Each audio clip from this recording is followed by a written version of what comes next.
I don't want to waste your time, so there won't be an intro. In this video, I'm going to analyze the one round of Week 11's EU Pro League match between Empire and Penta, which ended as the first loss for Empire of the season. Specifically, I'm going to be talking about Empire's first basement defense and how Penta found a pretty nice way to abuse some of Empire's weaknesses. To give some context, this is the 8th round of the match, with Empire ending their attacking half 4-2 and losing their first kid's defense. Let's start with the operator selection. Empire is very well known for always playing the same strat over and over again, no matter what happens. So right off the bat, just based on the operator selection screen, Penta should already know that this is going to be a west side roam, with Joystick and Kazeka playing closely together in Generator and Kids, just because that's what I have been doing since Challenger League. Okay, so what immediately caught my eyes were these two castle barricades that Cypher is setting up right now. Obviously, it's important to prevent any kind of construction rush, especially if, like I said, your plan is to roam on the west side. And on top of that, Penta is one of the teams that consistently go for these kind of rush plays if they feel like the defenders are too far away from the objective. But that being said, I still feel like investing that much utility for something that happens in at most 10% of the rounds is kind of unnecessary. In the background, you can already see Ella and Jaeger reinforcing walls on the west side of the map, and the fact that they reinforced two walls in stage to Big Tower shows that their plan is to leave Big Tower alone and instead of focus on holding the west side. Now, what you should also pay attention to is what kind of secondary gadget Empire brought, especially Mute and Castle, because neither of them choose to bring a bulletproof camera, and if you look at the rest of the lineup, there's not too much information gathering or plant denial around, and that's going to be pretty important later in the round. But first, let's look at how Empire is holding the west side. Like it's common for these kind of holds, they've got a lot of utility invested. They've got the attic hatch reinforced, they've got two reinforcements here, one here, and one in kids towards big window. And they also have two ADS here and a third one just below this window, and they have the standard rotation in attic to master. With the way this is set up, it's actually pretty comfortable for Ella and Jaeger to play here for an extended period of time, and because of the layout of this part of the map, Ella and Jaeger are always in a position where they can have a crossfire, no matter where the attackers are coming from. So in theory, they should always be able to at least trade each other. And that's obviously very important, not just for this roam, but also for roaming in general. Now let's look at how the ground floor is set up. The nice thing here is this rotation hole combined with this castle barricade, because what that means is that Ella and Jaeger always have a safe way to get back to the rest of the team, just by dropping down the kids hatch and then rotating into meeting. Castle and Mute are starting off in meeting, because that's a very versatile position at the start of the match. If the attackers are pressuring the roamers, they can rotate up and alleviate some of that. And if the roamers are not pressured, they just make sure that the defense stays connected, meaning that no attacker can sneak in unexpectedly to disrupt the retreat of Jaeger and Ella. Of course, with so many players being away from the side, you also have the two meeting hatches open, so you can rotate back down at any moment. All in all, a pretty standard west side roam, I'd say. In this situation, the attackers usually have two options. Either you clear the west side and then play a default lobby execute, or you can dodge the roamers by rotating to Big Tower and Construction and play a backside execute. The interesting thing here is that Penta decides to do neither of them. Instead, they go for something in between. They only take Armory and Lobby, which is probably the least amount of map control I've ever seen for a laundry attack, and then instead of proactively clearing the roamers, they just hold angles and wait for them to do something.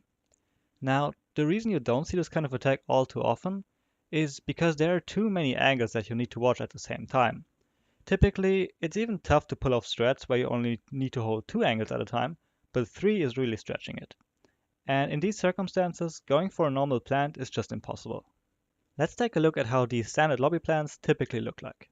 You have a player in classroom watching the laundry rotation. You have a player here close to the sandbags watching the hallway rotation. You have a guy on the stairs who is going to plant. And then you also want to have another guy on the stairs so he can pick up the diffuser if your planter dies, or so he can clean up if one of the lobby players lets someone through. And in this situation, it's already obvious that you can't play in classroom because there's no way you're going to hold your original angle into laundry, while also holding this part of split, because that's what you're exposed to. And the same is true for the player who's going to play at the sandbags, because he needs to watch the original angle down the hallway, but he's also exposed to the kitchen and this part of split.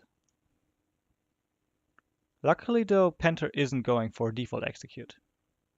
Around this time, Empire realizes that Penta has no intention of killing the Romas and are instead setting up an execute. So they have the C4 player rotate down, and Joystick is also about to make his way into a position where he can pressure lobby. This is a good time to talk about Penta's pre-planned setup. Like I said before, these kinds of attacks are very rare because you are exposed to too many angles, namely kitchen, split, and armory stairs. Here, kitchen is being held by Sophia, Ash is holding split, kind of, but not really, and Hibana is basically playing the same position as Sophia, just one floor above her, watching the master hallway. The rest of Penta is on the laundry stairs, setting up the plant. But as you can see, with this setup, it's just impossible manpower-wise to both watch all the necessary angles and to have players in the usual positions at the same time. So again, it's impossible for Penta to plant in a default way, but obviously they recognize this and they don't try to go for a default plant.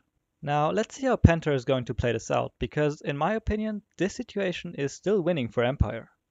Hungry smokes off close, but instead of planting, he's just waiting, and together with Sir Boss, who is shooting the wall to mask the sound of the diffuser, they are baiting the defenders into using their utility.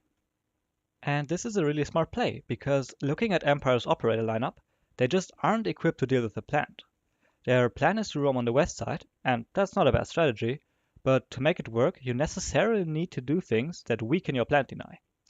Holding the west side roam for Empire is about winning gunfights, so they don't want to play Valk or Pulse. They'd much rather want to play Jaeger or Ella. And they also need the impact of Castle to make all the necessary rotation holds.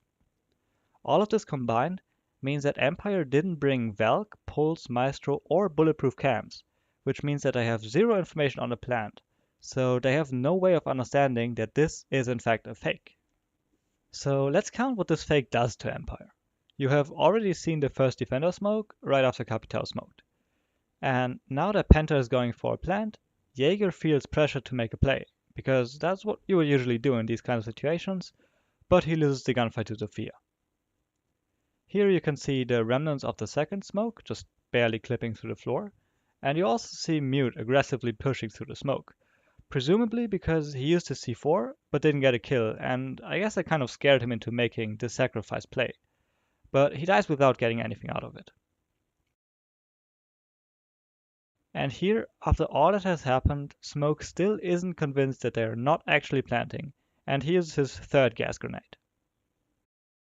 So by expending just one smoke bolt and half a mag of Thatcher's gun, Penta got all of Smoke's utility, Mute's utility, a kill on Jaeger, and a kill on Mute.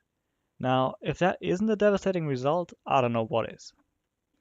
And now that the real plant goes down, Empire actually needs to make something happen, because they don't have any utility left to stop the plant. That's why you see Castle actively peeking, and honestly, if he managed to kill Sophia too, this would actually be winnable for Empire, but he dies. At the same time, you also see Ella making the same kind of play that Mute did earlier, but now it's actually justified. But I do have something to criticize, and this is a mistake I see on literally all levels of play, including pro play. Unless the round timer is hitting 0, you always want to challenge the guy on the stairs first. The planter is no threat to you, and in the duel with the guy on the stairs, the defender is in a better position. So if you peek the stairs first and ignore the guy planting, you are very likely going to get a double kill. But if you instead focus on the planter first, sure, you can always deny the defuse, but right after you're just going to get traded. And in this 2v4 with 35 seconds left, the benefit of getting a double kill is always worth the risk of them getting the plant down. And in this situation, Ella doesn't even manage to stop the plant, and she leaves Smoke in a 1v4, which is unwinnable. He makes a valiant effort, but it's just not enough. Apart from the fact that Ella could have made a better choice in a situation, I also think that Empire as a whole could have played it out a bit better. Let's jump back a few seconds to right before the second real plant. Based on the information that Castle gets here, they know that no one is playing in Classroom, which means that Empire is free to push up to the laundry stairs. So if Castle just held his position and made sure that Penta can't use the hatch, Ella and Smoke could have pushed up together. And since Smoke Shotgun and Ella SMG are very well suited to close range gunfights, I think they would have won the gunfights at the bottom of the stairs.